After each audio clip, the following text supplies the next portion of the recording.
Students, आज अपना topic है सॉल्यूशन ऑफ लीनियर इक्वेशनस।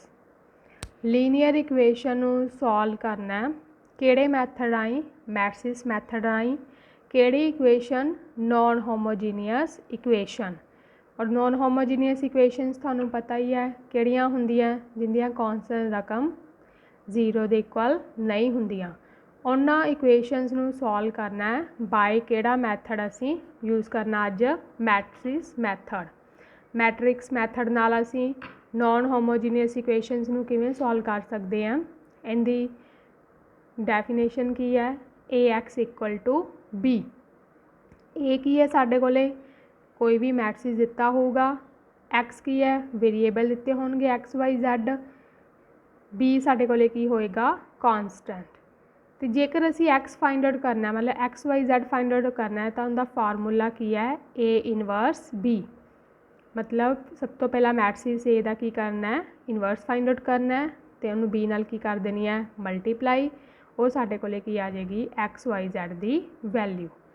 इनके स्टूडेंट्स इनू भी फाइंड आउट करन दे 3 मैथड है। इनके भी कंडीशनस इंदियां भी 3 है। फर्स्ट कंडीशन की है? सब तो पहला तुसी ਜਿਹੜਾ ਮੈਟ੍ਰਿਕਸ ਦਿੱਤਾ ਹੋਊਗਾ A ਉਹਦਾ ਡਿਟਰਮੀਨੈਂਟ फाइंड आउट करना है।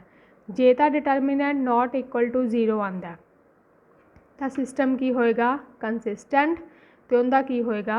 Unique solution. और सोल्यूशन की होएगा? X equal to A inverse B।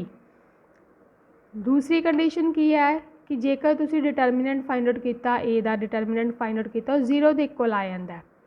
उस तो बाद तुसी adjoint A कढ़िया adjoint A B नाल मल्टीप्लाई किया वो भी 0 के इक्वल आता है तो जोड़ा सिस्टम होएगा की होएगा? कंसिस्टेंट होएगा। तो उनके सोल्यूशन की होंगे? Infinitely many solution. जिवें आपां पिछे क्रैमर रूल दे विच कीता सी उवें असीं किसी भी फर्स्ट 2 इक्वेशनस लै लैनी है उनदे विच Z नूं की पुट कर देना है K तो उस तरीके नाल नूं सॉल्व करना है। तीसरी कंडीशन की है इहदी कि जेकर असीं A का डिटरमिनेंट फाइंड आउट किया वो 0 आता है फिर असीं अर्जॉइंट A निकालिया उन्होंने B नाल मल्टीप्लाई किया वो नॉन 0 आता है नॉट इक्वल टू 0 आता है तो सिस्टम की होएगा? इनकंसिस्टेंट। एंड उनका की होगा? कोई भी सोल्यूशन नहीं होगा हैज़ नो सोल्यूशन। तो 3 कंडीशन तुसीं याद रखनी है दिमाग च रखनी है कि जेकर तो A का डिटरमिनेंट नॉट इक्वल टू 0 आता है तो सिस्टम की होएगा? कंसिस्टेंट। तो उनका सोल्यूशन की होएगा? Unique solution. वो की होएगा? X equal to A inverse B। जेकर A का डिटरमिनेंट 0 आता है अर्जॉइंट A फाइंड आउट किया उन्होंने B नाल मल्टीप्लाई किया वो भी 0 आता है तो सिस्टम की होएगा? कंसिस्टेंट। तो उनके सोल्यूशन की होंगे? Infinitely many solution. उन्होंने असी फाइंड आउट किवें करांगे? किसी भी 2 इक्वेशन नूं लैके चलांगे Z नूं की पुट कर दांगे K फिर उस तरीके नाल फिर उन्होंने सॉल्व करांगे। जेकर साडे कोले डिटरमिनेंट भी 0 आता है तो अर्जॉइंट A भी है वो नॉन 0 आता है तो सिस्टम की होएगा? इनकंसिस्टेंट। तो उनका कोई भी सोल्यूशन नहीं होएगा। इनके बेस से असीं हुण क्वेश्चनस करांगे। पहला 2x2 मैट्रिक्स का क्वेश्चन है use matrix method to solve. Matrix method नूं सॉल्व कर मतलब कि इन्हां इक्वेशनस नूं असीं सॉल्व करना है बाय मैट्रिक्स मैथड। ये इक्वेशन दित्तियां होईयां x minus 2y minus 4 equal to 0 minus 3x plus 5y plus 7 equal to 0। सब तो पहला असीं कॉन्सटेंट जिहड़ी रकम्स आ उन्हां नूं दूसरी साइड ते लै आएंगे राइट हैंड साइड ते x minus 2y equal to 4 minus 3x plus 5y equal to minus 7। फिर साढ़े कोले की फार्मूला सी AX equal to B। A matrix है A साढ़े कोले की आएगा इत्थे XY दी वैल्यूज़ लिखनी है। इत्थे X की वैल्यू कितनी है 1 इधर कितनी है -3 Y की वैल्यू कितनी है -2 इधर कितनी है 5। X साढ़े कोले की है वेरीएबल वेरीएबल साढ़े कोले की है X ते Y। B साढ़े कोले की सी कॉन्सटेंट रकम की है 4 ते -7। सब तो पहला असीं की फाइंड आउट करना है A डिटरमिनेंट साढ़े कोले कितना आ गया -1 नॉन 0 है। जेकर डिटरमिनेंट नॉन 0 है तो सिस्टम की होएगा? कंसिस्टेंट। तो उनका सोल्यूशन की होएगा? Unique solution. तो की होएगा? X equal to A inverse B। ये सोल्यूशन होगा। हुण असीं की कड्डांगे? डिटरमिनेंट तो फाइंड आउट कर लिया हुण असीं इहदा अर्जॉइंट A कड्डांगे। मैं सीधा ही सॉल्व कर रही हूँ तुहानूं अर्जॉइंट A कड्ढना बिल्कुल चंगी तरह आंदा है। तो अर्जॉइंट A की आएगा इहदा 5 2 3 1 इहदा की आएगा ट्रांसपोज किया 5 3 2 1।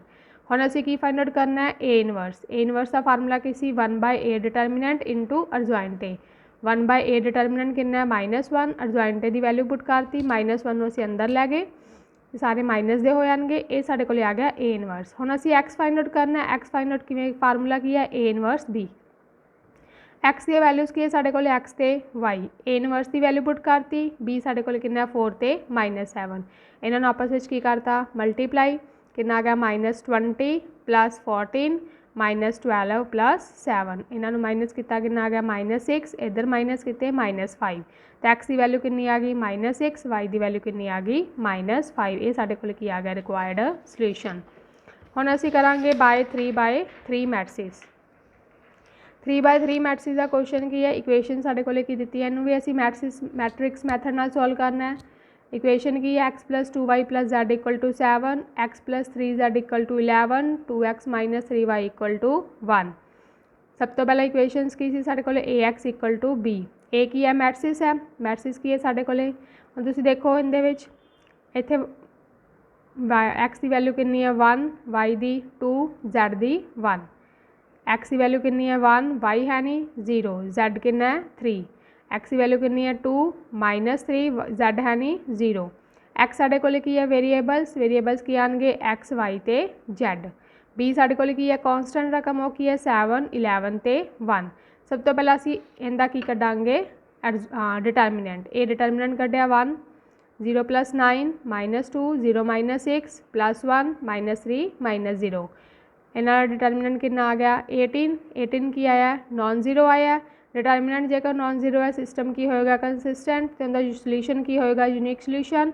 इतने सोल्यूशन की होएगा x = a इनवर्स b। तो हुण असीं की कड्डांगे इनका इस मैट्रिक्स का की कड्डांगे असीं एडजॉइंट ए। सब तो पहले इन्हां दे की फाइंड आउट करांगे कोफैक्टर।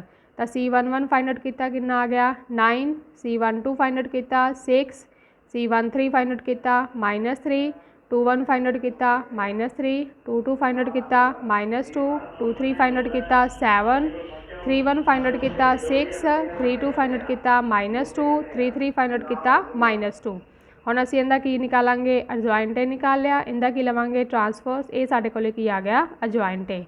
फिर असीं की कड्डांगे ए इनवर्स चाहिए, ए इनवर्स की फार्मूला लगावांगे 1 by A determinant into adjoint A. 1 by 18 determinant 18 आया सी, ये साढ़े कोले की आ गया एडजॉइंट ए। तो फिर हुण की कड्डा हुण एक्स किंदे इक्वल सी ए इनवर्स बी।